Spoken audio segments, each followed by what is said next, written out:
Today on blood sugar, apple cider vinegar, and are whole foods better for weight loss, although higher in calories? Hello friend, if you are joining me for the first time, welcome. I'm your host Daniel Weiss, a certified nutrition coach, educator and an athlete.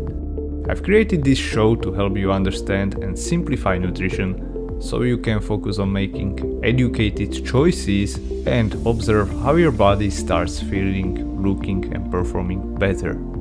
I've been working with people who simply want to look and feel better, recreational as well as elite athletes who want to challenge themselves, but also with fitness professionals.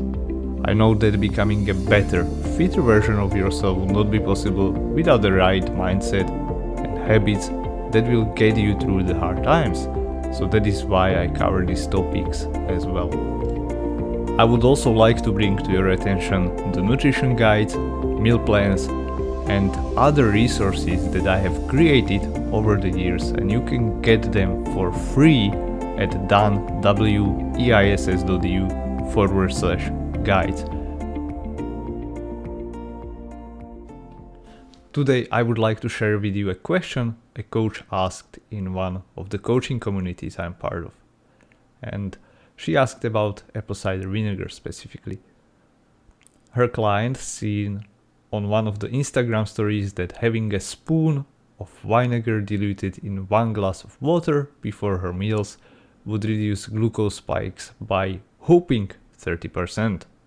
And hence you can have a high carb food and it would not impact your body as much.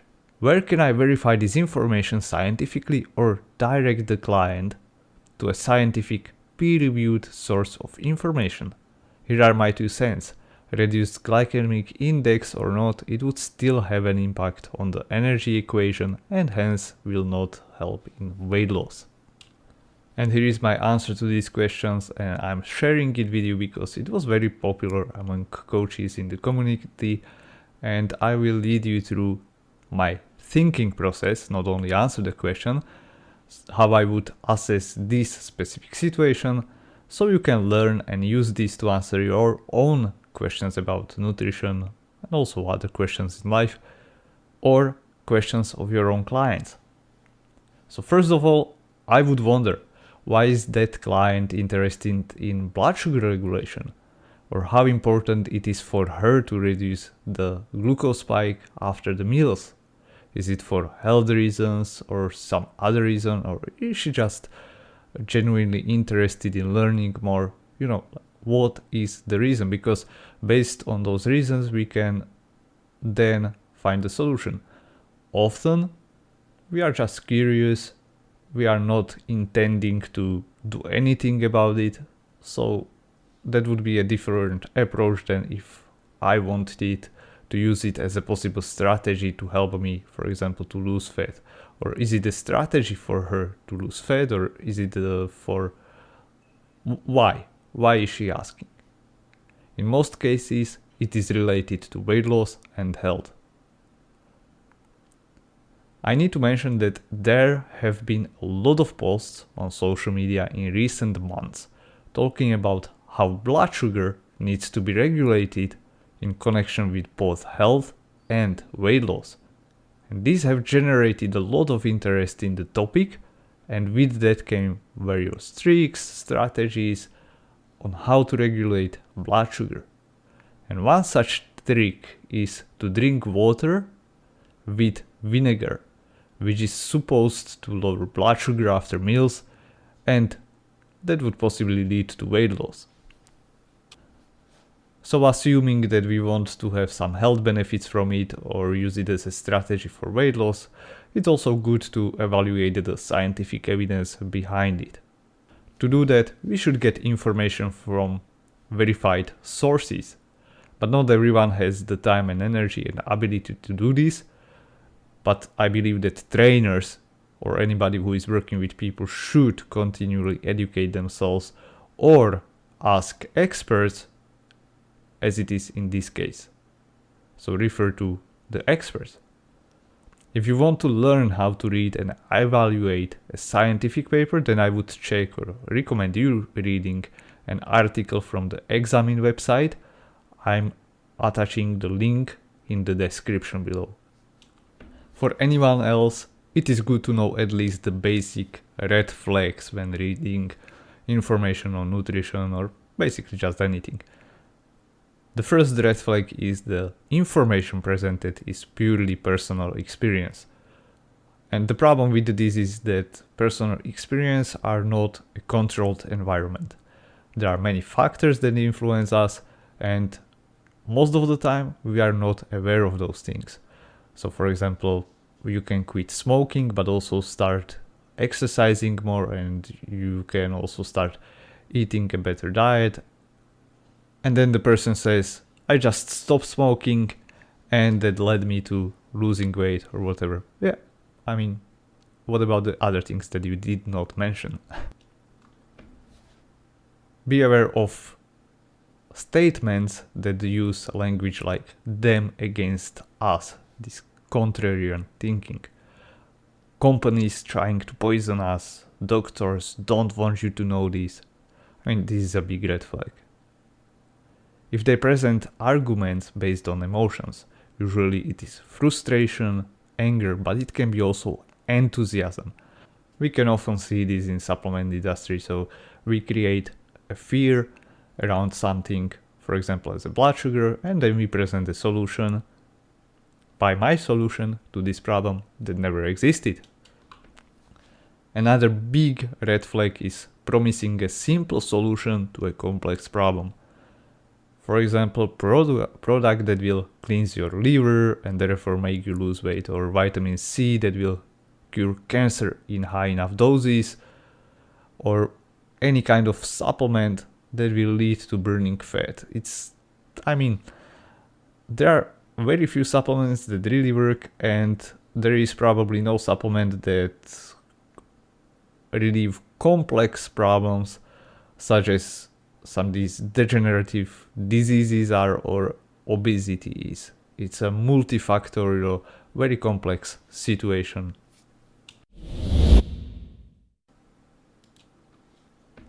So what do studies say? In one controlled study, there were 39 obese and overweight participants, and this is important. They had a deficit of about 250 calories and they consumed 30 milliliters a day of apple cider vinegar. And this study was not controlled against placebo, which is another bad thing. I didn't get to that study itself though, because it was locked, and I'm basing this information from freely available information. In the vinegar group, our fat loss was slightly higher, and that was probably due to the fact that vinegar helped reduce appetite.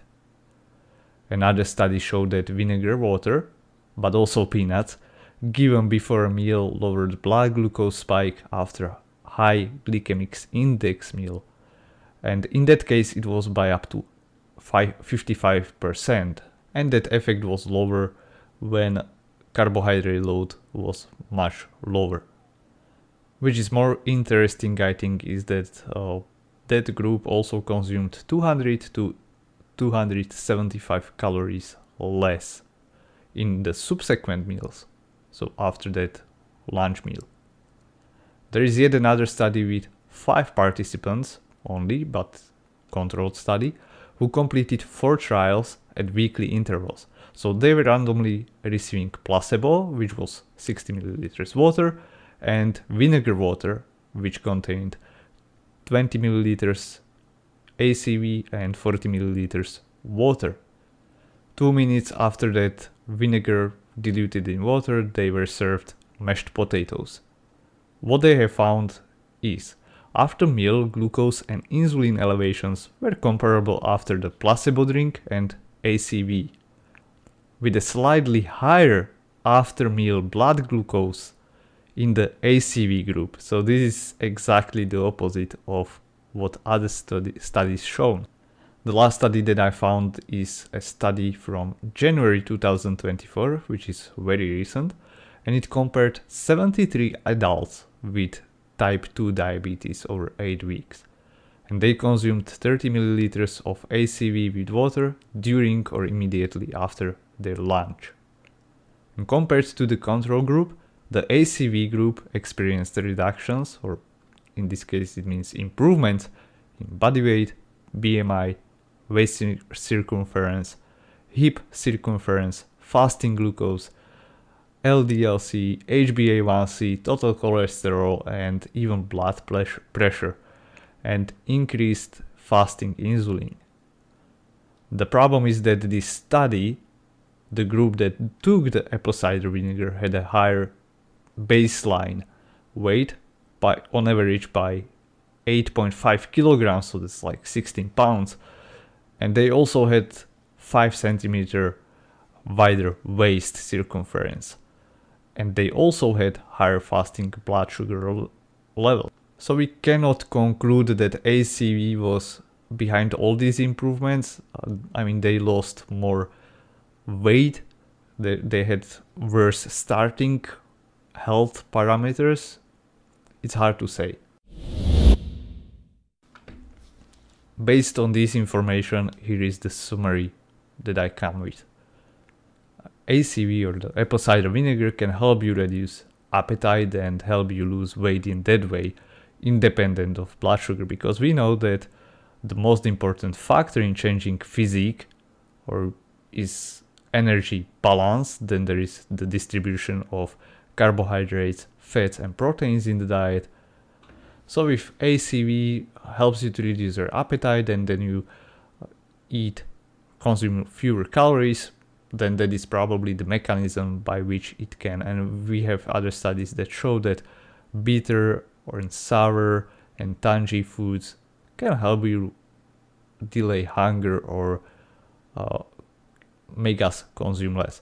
But there are also some concerns about long-term consumption that can have negative consequences when we consume apple cider vinegar. So for example, higher excretion of certain minerals, and this is something that we don't want. And here is a fun fact. There are some ACV supplements like jelly beans or something like that containing apple cider vinegar that are sold as a supplement for weight loss. And I checked one of those products, it contained 500 milligrams, and they recommended dosing it 3 times a day using 1 to 2 jelly beans. And that would add up to 3 grams of apple cider vinegar a day. And in these studies, what they used was from 20 to 30 grams during one meal. So just to put it into perspective. Now let's talk about whether whole foods are better for weight loss, although they might be higher in calories. And here is the question. I've learned from a qualified professional that although dense in calories, whole foods are sometimes a better choice. For example, a cup of regular fries have fewer calories. But if we substitute it with sweet potatoes or sweet potato fries, it does not trigger insulin spikes as much. So if I'm looking to shed a few pounds, should I just be calculating calories, or should I be also concerned about the quality of the food, or whether it comes from whole food or not? Well, and here's the funny thing, like in the context of weight loss, insulin is not driver of fat loss or fat gain, right? I already mentioned this. And in this specific example, when we compare fries made from white potatoes versus sweet potatoes, calories are very similar, so we are splitting hairs. You can choose whichever you prefer, but it is also worth to consider, in generally speaking, when we are eating certain foods, and not only look at calories, but also how they make us feel. So for example, you may observe that after fries from white potatoes, you are more satiated, you are less hungry, you feel fuller for a longer time than after sweet potatoes. So we don't care about spiking insulin or whatever. These can be some helpful measures, but they don't tell the whole story. So focus on how for example, that meal or that food or that ingredient, if you eat it in this isolation, can make you feel, how it relates to your hunger. Just like we saw with apple cider vinegar, it might help you reduce your calorie intake in subsequent meals because people just spontaneously eat fewer calories. Generally speaking, whole foods tend to be more filling because they have more fiber, they are usually less mechanically processed, they are a little bit slower to digest. So even though some of those meals have more total calories, you might not be able to finish the whole meal, for example, or you might not want to eat as much later. And when we look at from the perspective of the whole day, not only from the meal itself, over the course of this, let's say 24 hours, you would end up consuming fewer calories from whole foods, even though the specific whole foods would have higher calorie content. I think there is one big exception, and that is nuts, because people tend to overeat nuts. It's like healthy snack, but it's very easy to overeat because the fats are very satiating from the longer perspective, so hours after you've consumed them, but while you are consuming them, they have high caloric density, and therefore you can consume a lot of them before these other mechanisms of satiety kick in and tell you, okay, you had enough. So in the end, it boils down to calories in versus calories out when it comes to weight loss. And sometimes it's better to eat whole foods, or most of the time it's good to consume whole foods, but we should not be just guiding our decision based on only whole foods and never eating any kind of processed foods. Sometimes processed foods can be better. So thank you for listening. If you enjoyed this episode, please like, share and subscribe, and leave a good rating. 5-star review is always appreciated as it makes this podcast more visible. As always, you can find related resources linked in the podcast description.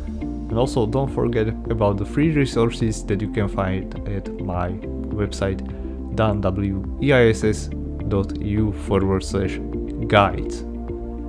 If you have a question, the best way how to submit it is by sending it to my social media profiles that are linked in the description below.